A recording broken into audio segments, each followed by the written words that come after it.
Et salut à tous et bienvenue dans cette nouvelle vidéo. Aujourd'hui, je monte le rover lunaire de la mission Apollo 17 en Lego. Allez, c'est parti! Tout d'abord, il faut commencer par unboxer le tout, retirer tous les sachets, tout trier. Beaucoup de boulot, mais ça facilite la vie par la suite.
Les rovers des missions Apollo ont servi pour Apollo 15, Apollo 16 et Apollo 17, donc les trois dernières missions Apollo.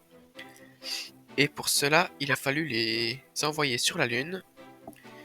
Tout cela donc dans l'immense Saturne V et son module de descente, ce qui posait un problème un peu de taille, car le rover est tellement grand, entre guillemets, qu'il ne rentre pas dans la soute cargo du module de descente. Du coup, il a fallu trouver un moyen de le compacter, de le plier un maximum, ce rover qui pèse dans les 250 kg, pour pouvoir donc le faire rentrer dans une soute du module de descente lunaire. Ce qui donnait la contrainte aux astronautes de devoir le remonter une fois arrivé sur la Lune. Mais c'est un mal pour un bien, car ce rover permet d'explorer sur une zone bien plus importante que si les astronautes étaient à pied. Des problèmes récurrents de garde-boue ont fait surface avec ces rovers. Ils étaient pas très solides, et lors des missions Apollo, du scotch a même été utilisé pour permettre à ces garde-boue d'être un peu plus solides et d'être donc réparés. On pourrait penser qu'il s'agit d'une petite voiturette toute simple de conception, mais en fait, pas du tout. Il y a de nombreux enjeux techniques qui sont compliqués à réaliser, surtout pour l'époque, ce qui a demandé de nombreuses années de conception afin d'avoir un rover qui tienne la route. Premièrement, il fallait que ce rover soit le plus léger possible. Car oui, chaque gramme, chaque kilo compte quand il s'agit de missions lunaires. Étant donné la Saturne V, qui était la fusée donc, qui a propulsé les missions Apollo, eh bien elle a beau être gigantesque, ça a beau être la plus grande fusée au monde pour l'époque, mais les capsules ainsi que atterrisseurs lunaires ne sont pas très lourd au final. La principale masse, c'est le carburant. Car plus on va loin dans l'espace, plus il faut de carburant, plus il faut être du coup léger. Donc ça c'est pour le premier aspect complexe de la mission. Donc, comme je l'ai dit juste avant, il pèse dans les 250 kg. Ensuite il y a les roues qui sont très compliquées, surtout pour l'époque, à réaliser. Car si on se remet dans le contexte, eh bien, on ne savait pas du tout comment était la surface de la Lune en fait. On ne savait pas à quoi s'attendre, on ne savait pas quelles caractéristiques il fallait avoir. Ce qu'on savait, c'est que c'était un terrain très meuble, très vallonné, avec beaucoup de cratères et de. Ouais, c'est un terrain très compliqué d'accès. Il y a moins de gravité que sur Terre et il n'y a pas d'atmosphère. Donc c'est toutes des petites choses qui rendent la conception de roues lunaires très compliquée. Là en fait il s'agit d'une structure en treillis métallique avec un treillis encore plus fin dans cette structure pour composer ces roues. Donc elles sont aussi très légères. Et en fait il n'y a pas de chambre à air comme on pourrait retrouver sur un vélo. C'est une simple roue métallique avec une structure métallique à l'intérieur. Le troisième aspect qu'il faut avoir aussi en considération quand on fait un rover lunaire, c'était le pliable en fait. Car en fait, il fallait du coup, comme je l'ai dit avant, monter le rover une fois sur place. Donc, les roues ont dû être repliées sur elles-mêmes et le châssis principal être plié en trois. Les sièges pliés également et tout ce qui est du panneau de contrôle, les antennes, les caméras, les batteries, les portes outils, toutes ces choses-là ont dû être fixées une fois sur place. Donc ça prend du temps, certes, mais c'était le seul moyen de pouvoir amener ces astromobiles sur place. Pour revenir aux roues, j'ai fait récemment, si vous suivez un peu la chaîne, une vidéo sur les roues de Venturi Space. Et bien là, on peut voir, pareil, chez Venturi Space, il n'y a pas de chambre à air. C'est une structure qui permet d'éviter d'avoir à utiliser de chambre à air. Les sièges, donc ils sont faits d'un châssis métallique, probablement en aluminium, et l'assise ainsi que le dossier sont en tissu, donc ça ressemble un peu à des sangles qui sont du coup en treillis sur la structure métallique. Donc voilà pour ces différents points techniques, ces différents enjeux aussi à prendre en compte quand on fabrique un rover pour aller sur la Lune. Le rover est conçu pour aller jusqu'à 16 km/h, mais lors de la mission Apollo 17, une pointe a été enregistrée à 18 km/h. À ce moment-là, c'était Gene Cernan qui était aux commandes de la voiture lunaire, ce qui en fait l'homme à avoir été le plus rapidement sur la Lune avec ses jeeps lunaires. Maintenant, je vais vous faire part de quelques statistiques concernant les distances parcourues par les rovers. La distance totale parcourue par Apollo 15 était de 27,76 km.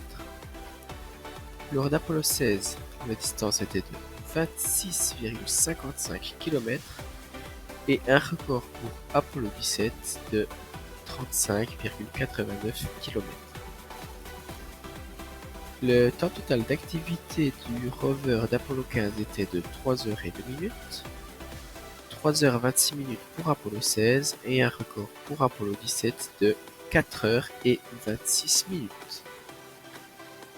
Le voyage le plus long a été effectué lors d'Apollo 17 avec 20,12 km pour son voyage donc le plus long, lors d'Apollo 16 11,59 km et lors d'Apollo 15 12,47 km.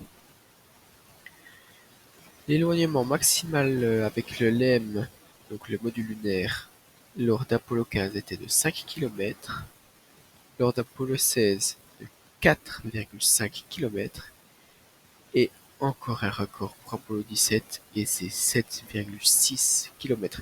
Donc là, il faut s'imaginer si le rover a un problème. Les astronautes devront marcher 7,6 km pour retourner dans le module lunaire. Et the winner is Apollo 17 avec tous ces records qu'il a par rapport aux autres rovers, car il faut dire, il a bénéficié du retour d'expérience d'Apollo 15 et d'Apollo 16.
Of course, the Apollo 12 mission will have two different periods of EVA, one early in the mission and then sleep period, and then another EVA following that.